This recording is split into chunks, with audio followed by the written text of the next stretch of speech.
Ya, di sini kita akan mempelajari tentang energi. Ya, sebelumnya kita harus mengetahui terlebih dahulu apa yang dimaksud dengan energi. Jadi energi adalah kemampuan untuk melakukan usaha atau kerja. Ya, jadi segala sesuatu itu harus menggunakan energi. Ya, ketika kita belajar, kita juga menggunakan energi. Ya. Kemudian ketika kita berjalan, kita juga menggunakan energi. Ya. Nah, energi ini dinyatakan dalam joule atau biasa disingkat J ya. Lanjut. Nah, ada bentuk-bentuk energi. Yang pertama di sini ada energi kimia. Energi kimia adalah energi yang tersimpan dalam senyawa-senyawa kimia. Ini contohnya ada baterai, ada minyak tanah, dan ada aki. Nah, di sini digambar ini ada baterai ya. Ini baterai. Nah, yang ini adalah aki.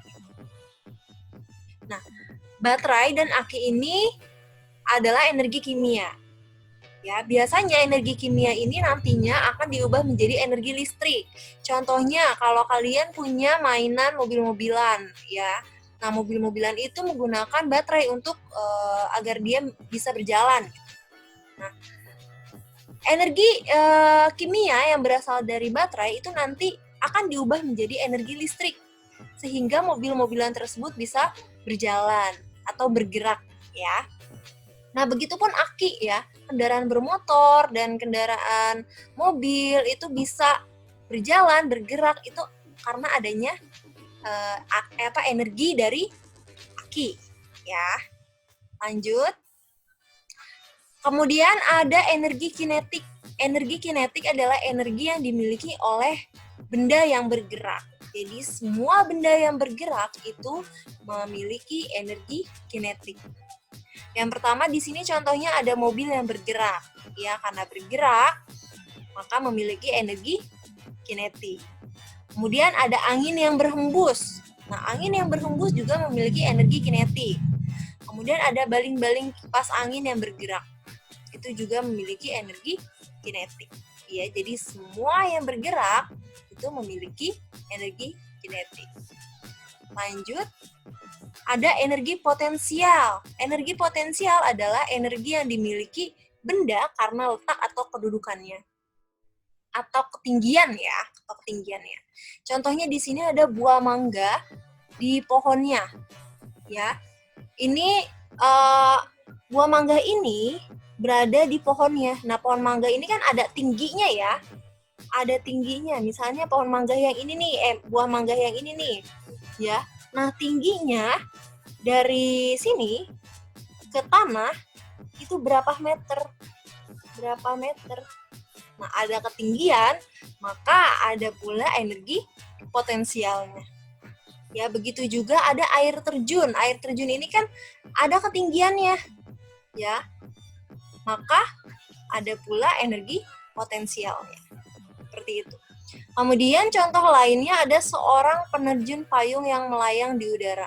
Nah, penerjun payung itu kan dia tinggi ya, berada di kedudukan yang tinggi. Nanti lama-kelamaan dia akan turun. Ya, dari ketinggian tersebut, maka seorang penerjun payung itu juga memiliki energi potensial. Nanti energi potensialnya bisa dihitung. Ya, lanjut. Kemudian ada energi listrik. Energi listrik timbul dari perpindahan muatan-muatan listrik. Listrik merupakan energi yang paling banyak digunakan. Nah, kalau kita ngelihat kan biasanya nggak bisa ngelihat listrik ya, kita ngelihatnya cuma kabel gitu doang kan. Nah, listrik ini dia banyak sekali digunakan. Ini contohnya lampu ya, lampu bisa terang itu karena adanya energi listrik. Ya, terus setrika listrik juga bisa jadi panas karena ada perubahan dari energi listrik ke energi kalor atau energi panas. Begitu pula kompor listrik ya. Terus kipas angin yang awalnya ketika sebelum dicolokin kipas angin tersebut tidak nyala, kemudian ketika dicolokin, kemudian bisa nyala. Tuh ya, karena apa? Karena adanya energi listrik. Kemudian kalau kipas angin dari energi listrik diubah menjadi energi gerak. Ya. Lanjut. Kemudian ada energi kalor atau panas ya. Energi kalor adalah energi yang dapat memengaruhi suhu, volume, atau wujud benda. Yang sering kita jumpai adalah perubahan energi listrik menjadi energi kalor. Nih contohnya ada solder listrik ya. Jadi kalau colokan ini nih, colokan si soldernya ini, kita colokin ke kontak, maka soldernya nanti akan panas. Karena adanya perubahan energi dari listrik menjadi energi kalor atau panas. Begitu pula setrika listrik tadi ya. Kalau setrikanya nggak kita colokin, kita nggak bisa tuh nyetrika baju. Bajunya bakal tetap kusut. Kenapa? Karena nggak ada energi panas. Tapi kalau sudah kita colokin, sudah ada listrik di dalam setrika listrik tersebut dan diubah menjadi energi kalor atau energi panas, maka kita bisa menyetrika. Nah, baju kita bisa licin, bisa halus gitu ya, tidak kusut lagi karena adanya energi kalor atau energi panas ya. Lanjut. Kemudian ada energi cahaya. Energi cahaya adalah energi yang berasal dari sumber cahaya atau benda yang memantulkan cahaya ke mata kita. Contohnya adalah cahaya lampu ya. Itu masuk ke energi cahaya. Kemudian ada cahaya matahari, ya itu adalah energi cahaya. Kemudian lanjut, ada energi bunyi. Energi bunyi adalah energi yang dihasilkan oleh getaran benda. Contohnya adalah yang pertama bel listrik, ya. Bel listrik kenapa bisa berbunyi? Karena dari listrik, terus di dalam bel listrik tersebut adanya getaran sehingga bisa berbunyi. Terus ada suara orang berbicara. Nah, kenapa sih orang berbicara tuh ada bunyinya? Dari mana bunyi suara kita? Dari pita suara. Nah, pita suara kita itu bergetar, ya. Jadi menghasilkan bunyi. Kemudian bunyi alat musik.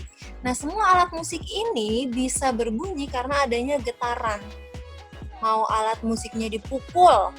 Nah, ketika dipukul, alat musik tersebut bergetar.